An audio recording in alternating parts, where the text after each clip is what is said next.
Welcome back students, આપ સૌનું આપણી યુટ્યુબ ચેનલમાં હાર્દિક સ્વાગત છે. વિદ્યાર્થી મિત્રો, આપણે આ વિડીયોની અંદર NAS 2024 માટે ધોરણ 9 એની ગુજરાતી વિષયની જે એક્ઝામ લેવાશે, એટલે કે ગુજરાતી વિષયના જે પ્રશ્નો પૂછાશે એમાં કેવા પ્રકારના પ્રશ્નો આવશે એના વિશેની આપણે સંપૂર્ણ માહિતી આ વિડીયોમાં જોવાના છે. તો આ પ્રશ્નો તમારા માટે એક નમૂના રૂપ છે, મોડલ પેપર છે કે જે તમને તમારી NASની એક્ઝામમાં તમને કામ લાગી શકે છે. તો શરૂઆત કરીએ આપણે. તો ગુજરાતી વિષયમાં તમને કંઈક પ્રશ્નો આ રીતે પૂછાશે કે ફકરો આપેલો છે અને ફકરાના આધારે તમારે નીચેના જવાબો લખવાના છે. તો ફકરો તમારે સારી રીતે વાંચવાનો અને એના નીચે આપેલા પ્રશ્નોના જવાબ લખવાના. એમાં આપણે શરૂઆત કરીએ. પહેલો પ્રશ્ન, સાચું શિક્ષણ એટલે શું? તો એમાં તમારો જવાબ આવશે બુનિયાદી કેળવણી. એના પછી બીજો પ્રશ્ન, ભાવિ પેઢીને કેવું શિક્ષણ આપવું જોઈએ? તો એમાં જવાબ આવશે ઉદ્યમ કરવો પડે તેવું. એના પછી ત્રીજો પ્રશ્ન છે, ખેતરને આપણે ઝેર પીવડાવીએ છીએ એટલે? તો ત્રીજા પ્રશ્નનો જવાબ આવશે એ, કે ખેતરમાં રાસાયણિક ખાતરનો આપણે વધુ ઉપયોગ કરીએ છીએ. એના પછી ચોથો પ્રશ્ન, વિદ્યાર્થી સાથે સંવાદનો મુખ્ય આશય? તેમાં જવાબ આવશે ઉપરના બધા જ. ચાલો, એના પછી આપણે આગળ વધીએ. તો ફરીવાર તમને એક સંવાદ આપેલો છે. સંવાદ એટલે કે એક ડાયલોગ ટાઈપનો, કે સામસામે આ રીતે પ્રશ્નો અને જવાબો બોલતા હોય. તો એના નીચે તમને હવે પ્રશ્નો આપેલા છે, એના આપણે જવાબો શોધીએ. તો એમાં પહેલો પ્રશ્ન, કે પર્વતારોહણ માટે દિવાળી વેકેશનનો સમયગાળો કેમ પસંદ કરવામાં આવ્યો હતો? તો જવાબ છે બી, કે દિવાળી વેકેશન શિયાળામાં આવતું હોય, શરીરમાં સ્ફૂર્તિ હોય છે. બીજો પ્રશ્ન, પર્વતારોહણ માટે દોરડું કેમ લેવું પડ્યું? તો એમાં જવાબ આવશે બી, ખડક ઘણો ઊંચો હતો. ત્રીજો, દોરડાની મદદથી કોણ ખડક ઉપર સૌથી પહેલાં પહોંચી ગયું? તો ત્રીજામાં જવાબ આવશે ડી, વાંદરો. અને પછી ચોથો પ્રશ્ન, પર્વતારોહકોએ વાંદરાથી છુટકારો કેવી રીતે મેળવ્યો? તો બીજામાં આવશે ચોથામાં તમારો જવાબ આવશે સી, કે વાંદરો દોરડું પકડી ખડક પર ચડી ગયો હતો. ચલો, એના પછી આગળ વાત કરીએ આપણે. તો હજી તમને એક માહિતી આપેલી છે અને આ માહિતી કે શાળાની અંદર કયા વિષયનો ક્યારે પીરિયડ હશે એના વિશે માહિતી આપેલી છે, જેને આપણે તાસ પણ કહી શકીએ. તો આપણે મેળવીએ જવાબો. તેમાં પહેલો પ્રશ્ન, સોમવારે ચોથા તાસમાં કયા વિષયનું શિક્ષણ કાર્ય ચાલતું હશે? તેમાં જવાબ આવશે એ, ગુજરાતી. અને પછી સપ્તાહમાં કયા કયા વિષયનું શિક્ષણ કાર્ય ચાલતું હશે? તેમાં જવાબ આવશે બી, ગુજરાતી અને ગણિત. શાળા પુસ્તકાલય માટે કયા દિવસ છે? તો ત્રીજામાં આવશે ડી, શુક્રવાર. એના પછી ચોથો પ્રશ્ન, સર્વાંગી શિક્ષણ માટે સપ્તાહમાં કેટલા તાસ ફાળવેલ છે? તો ચોથામાં જવાબ આવશે એ, 7. અને બુધવારે છેલ્લો તાસ કયા વિષયનો છે? તો પાંચમામાં જવાબ આવશે એ, હિન્દી. ચાલો, એના પછી આપણે જઈએ આગળ. તો ફરીવાર એક ફકરો આપેલો છે અને આ ફકરાના આધારે આપણે પ્રશ્નોના જવાબો લખવાના છે. ચાલો, તેમાં પહેલો પ્રશ્ન, કે વિદ્યાર્થીઓ સોશિયલ મીડિયાની હકારાત્મક અસર કઈ છે? તો પહેલાંનો જવાબ આવશે બી, વર્તમાન ઘટનાઓ પર અપડેટ રહે. સાયબર ધમકીઓ વિદ્યાર્થીઓને કેવી રીતે અસર કરે છે? તો બીજામાં જવાબ આવશે સી, સ્વાભિમાન ઘટાડે અને માનસિક ભાવાત્મક સુખાકારીને અસર કરે. ત્રીજો પ્રશ્ન, સોશિયલ મીડિયાના ઉચિત ઉપયોગ સંબંધી વિધાન પસંદ કરો. તો એમાં પણ જવાબ આવશે સી, રૂબરૂ આદાન પ્રદાનને પ્રાધાન્ય આપો. એના પછી ચોથો છે, ફકરાનું સારાંશ આપતું વિધાન પસંદ કરો. તો ચોથામાં પણ જવાબ આવશે સી. ચાલો, તો અહીંયા આપણા 4 પેજના પ્રશ્નો પૂર્ણ થાય છે. આગળ વધીએ આપણે. તો હવે તમને કંઈક ટૉપિક આપેલો છે, હવાનું પ્રદૂષણ, અને એના આધારે તમારે પ્રશ્નોના જવાબો આપવાના છે. ચાલો, તો આપણે વાત કરીએ. તાજમહેલ પર હવાના પ્રદૂષણની શું અસર થઈ છે? તો જવાબ આવશે બી, પથ્થર ઝાંખા પડ્યા છે. હવાના પ્રદૂષણ માટે કોણ જવાબદાર છે? જવાબ આવશે સી, મથુરા ઓઇલ રિફાઇનરી. ત્રીજું, આરસનું કેન્સર એટલે શું? તો ત્રીજા પ્રશ્નનો જવાબ આવશે બી, આરસ ખવાઈ જાય તે. અને ચોથામાં ફકરામાં શીશા રહિત પેટ્રોલ વાપરવાની સલાહ કેમ આપી હશે? તો જવાબ આવશે સી, હવાને પ્રદૂષિત થતી અટકાવતી હશે. ચાલો, આગળ વધીએ આપણે. તો હવે તમને એક ચિત્ર આપેલું છે અને એ ચિત્રના આધારે તમારે પ્રશ્નોના જવાબ લખવાના છે.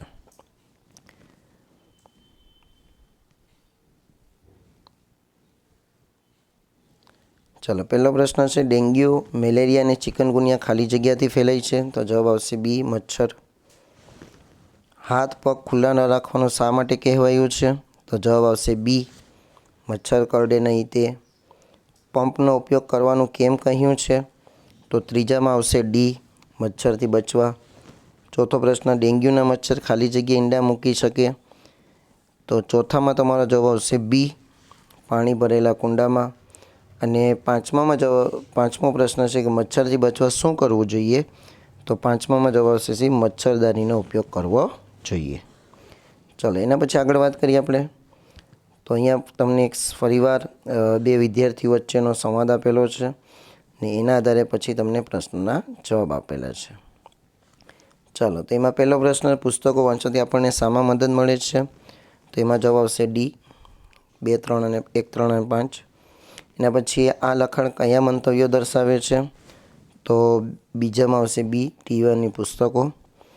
પુસ્તકોનો વધારાનો લાભ શું છે? તો ત્રીજામાં તમારો જવાબ આવશે એ, કે વાંચવા માટે ઉછીના લઈ શકાય. અને ચોથો પ્રશ્ન, ટીવી જોવા કરતાં પુસ્તકો વાંચવાનું વધુ સારું છે કારણ કે? તો ચોથામાં તમારો જવાબ આવશે બી. ચાલો, તો આગળ વધીએ આપણે એના પછીના પ્રશ્નો તરફ. તો તમને એક પીળી વટાણાની દાળ એના વિશે માહિતી આખી આપેલી છે. તો હવે એના વિશે આપણે પ્રશ્નોના જવાબ જોઈએ. પીળી વટાણાની દાળ શાનો સારો સ્ત્રોત છે? તો જવાબ આવશે સી, 1, 3 અને 4. એના પછી પીળી વટાણાની દાળ કયા સ્થળે મળતી નથી? તેમાં જવાબ આવશે ડી, કૃષિ ભવન. એના પછી ત્રીજો પ્રશ્ન, નજીકના ભવિષ્યમાં પીળી વટાણાની દાળ દિલ્હીના કયા કયા આઉટલેટ ઉપર ઉપલબ્ધ થશે? તો ત્રીજામાં આવશે એ. અને ચોથો પ્રશ્ન, આ જાહેરાત શાના મહત્ત્વ વિશે છે? તો ચોથાની અંદર તમારો જવાબ શું આવશે? એ, પૌષ્ટિક આહારના. અને પીળી વટાણાની દાળ ખરીદ્યા પછી ગુણવત્તા સારી નથી તે ફરિયાદ ક્યાં કરવાની છે? તો જવાબ આપેલો છે ડી, બી અને સી બંને. એટલે કે બંને જગ્યાએ તમે ફરિયાદ કરી શકો છો. ચાલો, એના પછી આગળ વાત કરીએ આપણે. તો ફરીવાર તમને એક ચિત્ર આપેલું છે અને એ ચિત્રના આધારે તમારે જવાબો લખવાના છે. તો તમારો પહેલો પ્રશ્ન છે કે ડેન્ગ્યુ, મેલેરિયા અને ચિકનગુનિયા ખાલી જગ્યાથી ફેલાય છે. તેમાં જવાબ આવશે મચ્છર. મેલેરિયાથી બચવા શું ઉપયોગમાં લઈ શકાય? તો કે એમાં તમારો જવાબ આવશે એ. એના પછી આગળ ત્રીજો પ્રશ્ન, ખાલી જગ્યાથી બચવા માટે આપણે મચ્છરદાનીનો ઉપયોગ કરવો જોઈએ. તો જવાબ આવશે ડી, કોનાથી બચવા માટે? મચ્છરથી બચવા માટે. એના પછી ચોથો પ્રશ્ન, મચ્છર ખાલી જગ્યાએ ઈંડા મૂકી શકે છે? તો જવાબ આવશે ખાડાના પાણીમાં. પાંચમો પ્રશ્ન છે, મચ્છરમાં ફેલાતો અટકાવવા શું કરવું જોઈએ? તો પાંચમામાં જવાબ આવશે બી, વોટર કુલર અને ટાંકીમાં પાણી એકઠું ન થવા દેવું જોઈએ. ચાલો, આગળના પ્રશ્નો. ફરીવાર તમને ફકરો આપેલો છે અને આ ફકરાના આધારે પ્રશ્નોના જવાબ. કયું ભારતીય નૃત્ય સ્વરૂપ પંજાબનું છે? તો જવાબ આવશે ભાંગડા. કયા તહેવારને રંગોના તહેવાર તરીકે ઓળખવામાં આવે છે? જવાબ આવશે સી, હોળી. અને પછી ત્રીજો પ્રશ્ન, ભારતના સાંસ્કૃતિક ઇતિહાસ અને અસાધારણ કામગીરીનો પુરાવો કયો છે? જવાબ આવશે એ. એના પછી ચોથો પ્રશ્નનો જવાબ તમારે વાંચીને કહેવાનો છે કમેન્ટ બોક્સમાં. ચાલો, પાંચમો પ્રશ્ન. તો પાંચમામાં તમારો, જો તમે ભારતની વૈવિધ્યસભર સંસ્કૃતિની વાત કરતા હો તો તમારા બાબતોનો ઉલ્લેખ કરવો જોઈએ. તો પાંચમામાં જવાબ આવશે બી. એના પછી છઠ્ઠો પ્રશ્ન, આસામનું નૃત્ય સ્વરૂપ નીચેનામાંથી કયું છે? તો જવાબ આવશે સી, બિહુ. એના પછી સાતમો પ્રશ્ન, કયા તહેવારને પ્રકાશના તહેવાર તરીકે ઓળખવામાં આવે છે?